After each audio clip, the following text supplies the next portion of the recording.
Hi, Hi. how's it going? It's good. How are you? Good. Thank you so much for being on this podcast. Yeah, I'm thrilled.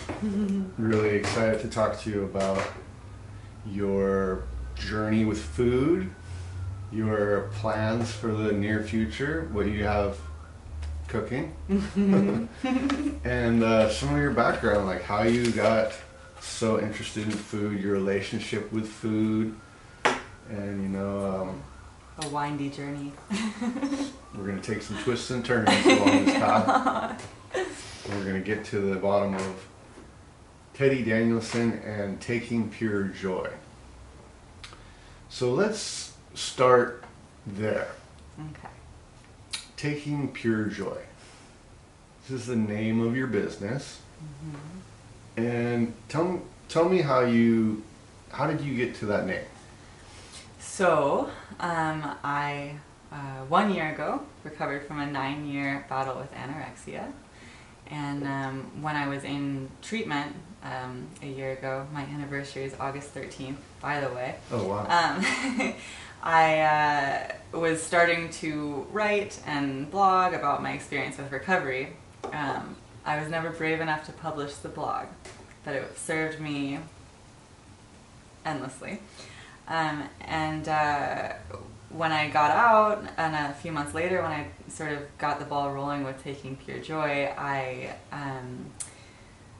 was trying to come up with a name for it, and I realized I already had this domain name for my blog, Taking Pure Joy, and thought, wow, how appropriate. You know, this business is going to sustain me financially, mentally, and it's a sort of a symbolization of where I came from and my recovery and my journey and my love of food, and so there it is. It's wonderful.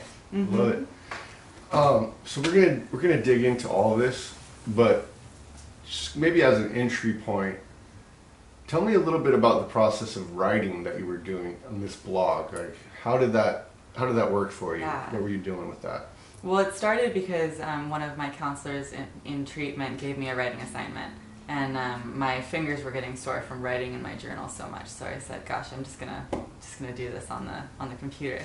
And then I just kept writing pages and pages and pages and pages, and that kind of became my new journal. And whenever I had free time, and which I had quite a bit of, and thoughts in my head, I would go back and start writing them down all in this one Word document.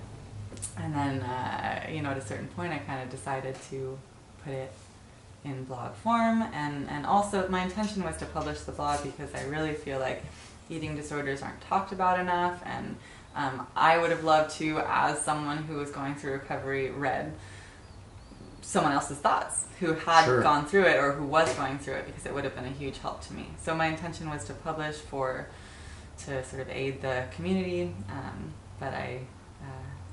Haven't yet. Haven't yet. Maybe I will. Maybe in a year or so. Yeah. When I feel more ready. Yeah. No, it's because so I wanted to ask about that for a few reasons. Mm-hmm. One, I really believe in writing Yeah. as a therapeutic tool. Mm-hmm. Like, I feel like maybe it doesn't work for everybody, but if it works for you, you can just get everything out. Yeah. Right? Definitely. It's like cleaning your studio. It's like all of a sudden everything is brand shiny new again. Yeah. And no filters. If you're writing, you don't have to. You can just blah, like word vomit. No one has to hear it. No one has to see it, and you can just get your emotions and your feelings out on paper. And it helps you kind of, I find, clarify. Oh yeah. Yeah. Oh yeah. Yeah, you have many moments of clarification. Definitely. Yeah. And now, so this is interesting to me also because I do a lot of writing, just as part of my process. I like your blog. Oh, thank you. But probably 1% of my writing goes public. Most of my writing is just me processing what's going on in my world. Yeah. Do you find yourself writing in a journal or on a computer? No, I write on a computer. I will write in a journal occasionally, but partly I don't want that evidence out in the world. Okay. Well, it's out in the world if it's on your computer too. It could be. It is, but it's less out in the world. But anyways, there's nothing on there that I don't want people to know, but it's more just like anything that's negative, I'll just let it out. It's just a place for it to go. Yeah. You know, and I don't hold on. It lets me not hold on to things. Yeah. Write it down. Throw it away. Goodbye. Mm-hmm. And, you know, at a certain point, I was like accumulating a lot of pages. And I was thinking, part of you goes, you know, is this really worth it? Because we're all like trying to just do as much with our lives as we can and figuring out what to cut, what to add. Mm-hmm. But I realized, like, I do push-ups all the time too. And then what are those for? You know, it's not like somehow we have this idea with writing, like it's got to be for something instead of just for being good. Like, yeah, absolutely. Yeah, and it can be for you, and maybe if you publish it, it can be for other people as well to benefit from your wisdom. Yeah, exactly. And I think, but so that part of what reminded me of that is I read back through it occasionally, and I'm like, oh, that's kind of good. Like, yeah. But then I also am thinking, like, I have this whole question of sharing in our culture. But super shamed sometimes. It can be, but it's also, the question is, like, what is the right amount to share? What's too much to share, and why? I agree, and it's funny because I come from, and love you mom and dad, but I come from a family that doesn't share very much to the public, and I really respect that. I unfortunately have zero filter and say everything on my mind and wear my emotions on my sleeve, which I think has major benefits and also major downfalls. Tell me the upside. The upside, I think, is that I never feel like I'm hiding anything, really. Yeah. So, and I feel that my friends and my loved ones just know exactly who I am, the good, the bad, the ugly, and that's it. And then I also feel if I'm going through something difficult, you know, it's really easy for me to jump in with a close friend or a family member and start talking about that difficult situation, and they know exactly where I'm coming from because they've been filled in previously on all of the crazy thoughts in my head. Tremendous upside. Mm-hmm. Yeah. Tremendous upside. Definitely. What would be the downside? I think that it takes people by surprise sometimes. I think I take myself by surprise sometimes, the things that I'll say and share about. For example, the eating disorder, you know, I talk about it to complete strangers. And it's part of it. That is hugely beneficial for me because it helps me process. Yeah. And I also feel, I think, in some way that it's going to help the world understand better. But it can be, you know, if said to the wrong people. I haven't really experienced this, but I imagine I might in the future. If really personal things are said to the wrong people, it can kind of, you know, be met with judgment or even, you know, stigma. Yeah, exactly, and that can be hurtful. And or, you know, perhaps, you know, Santa Cruz is a small town and you know, rumors spread and just to manage your reputation. Exactly, which I don't care too much about. Yeah. See, I love the topic because I think it is so important, especially in a social media age where everyone's kind of trying to figure that out. Yeah. And a lot of people aren't sharing transparently. No, I agree, and that's, I think, a huge problem. I think so too. Because we all think that these social media stars have these perfect, beautiful lives when really they might be suffering from anxiety disorder or depression or an eating disorder or whatever it might be. Mm-hmm. So actually, it's that in itself. I mean, eating disorder is a topic that people ought to talk more about, and it could help people to talk more about it. But it's just the idea of being honest in a way, yeah? Mm-hmm. Yeah, and you know, I think if you're a social media star and you're not being honest, and then would be very strange to meet so-and-so who's living this life on their social media account and then to realize that they're a completely different person. I think you would lose all credibility. And totally. I don't think it's good for your soul. Oh, I agree. Yeah, I think it... And as far as like anxiety or these kinds of things where if you are who you say you are and you show who you are, you really don't have any reason to be anxious. I mean, definitely. Well, we could get into that. But yeah. Yeah, but you don't have any reason to be anxious about what people might find out. Exactly. Yeah. Mm-hmm. Yeah, I think it's really important. It's something I'm working on all the time, and it's something that I think everyone is. I don't think we've come to a great conclusion about that. But I see the value in transparency a lot. And actually, I kind of feel like if we phrased it as a question, like, what would I have to do in my life to live in a way where I was okay with anyone finding out about what's going on in my life? I think you just gotta do it. Because I feel I talk to my friends about this a lot. You know, if you are saying everything that's on your mind and just sharing your whole person with the world, with whoever wants to see it, you know, the people who don't appreciate and respect it might treat you poorly or shame you or whatever it might be, but you don't need those people in your lives.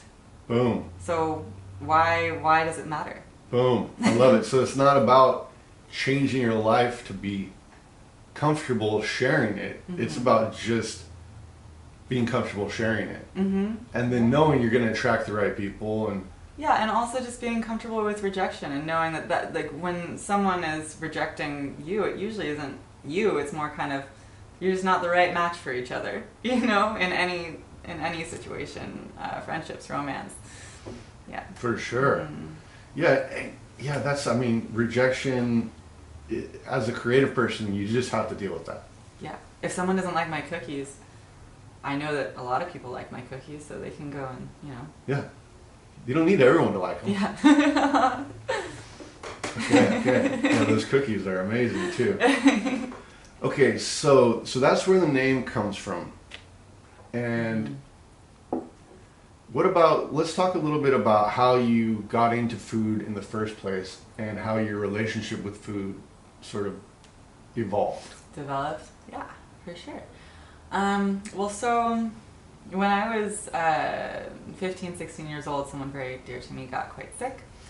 And I probably wrongly so took it upon myself to, you know, cook and bring food to that person as medicine and try to bring, you know, loved ones together around this person using meals and so on and so forth. And, you know, so that was a beautiful thing, but I think it became a bit of an obsession, especially in such a sensitive time of life and feeling nervous to lose someone I love so much.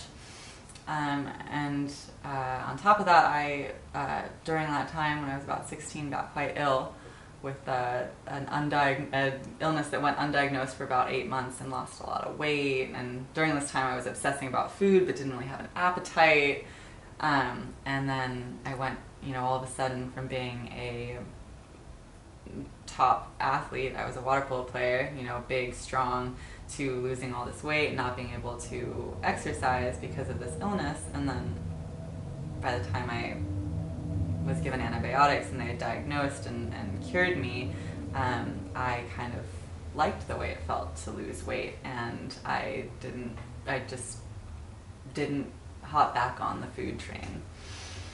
And but still remained kind of obsessed with food and really into cooking, but I would always give it away, and I got really good at cooking, but I wasn't really eating it or just having very small amounts. And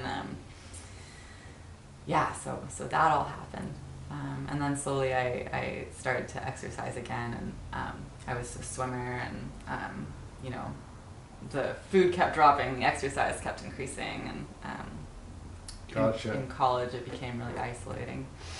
Okay, that's what I was going to ask. What was the timeline around this? Because you were a teenager when you started cooking, and when you started not eating as much. Yeah. So I mean, so it was 9 years. It started when I was 16. I went to treatment when I was 25, but it kind of I feel it got really bad in college.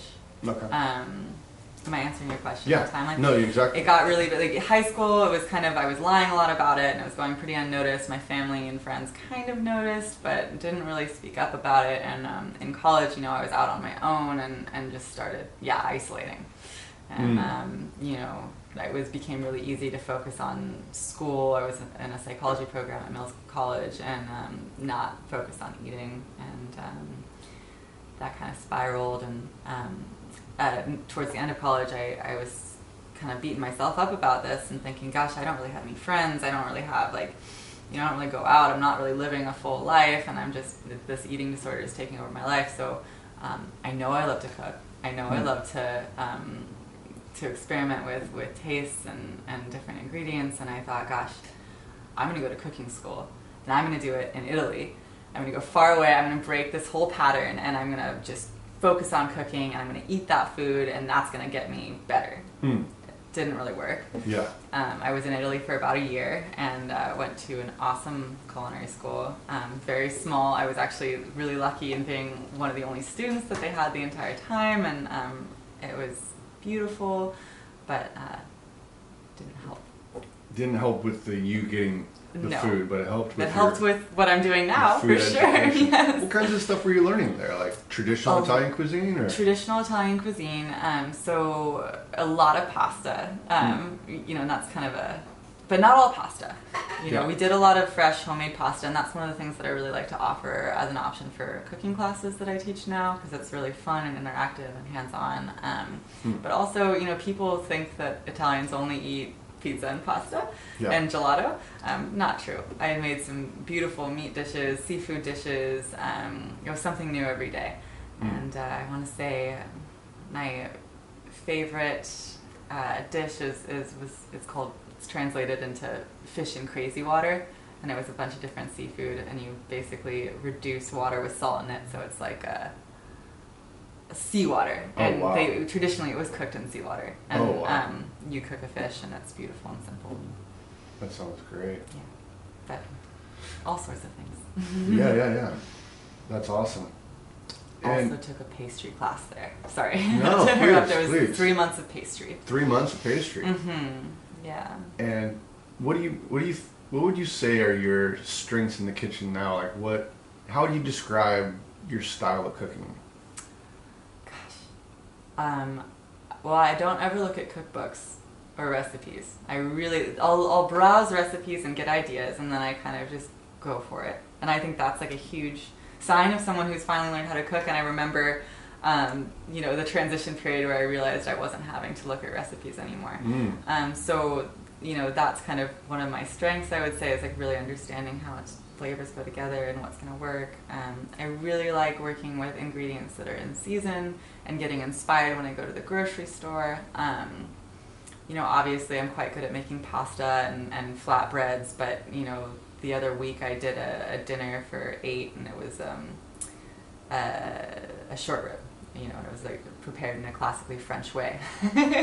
Beautiful. So, and with the pastry side of things, that seems like it's a little more technical, yeah? Not my jam. No. Yeah, I like baking, you know, cakes, cookies, and Try the so cookies. forth. Cookies are amazing. Yeah, cookies are great, but yeah, the whole puff pastry thing, when you make it from scratch, it is like a several day process, or can be, because you're doing layer after layer of butter and flour and butter and flour and butter, and you just roll it out and you keep going, and the result is beautiful, but it's just pretty labor intensive. It's a little bit too much. I think I'd rather spend my time doing other things. Okay, so back to the timeline. So you go to college, your eating disorder is kind of deepening a little bit at college, and you make the decision to go to culinary school to try and tackle the problem head on. And so you go to Italy, you're there for a year, and then what happens next? Well, I came back, clearly, and I was, I think, 23 at the time that I came back, I turned 23 in Venice, Italy. Oh, wow. My family was coming to visit, so that was neat.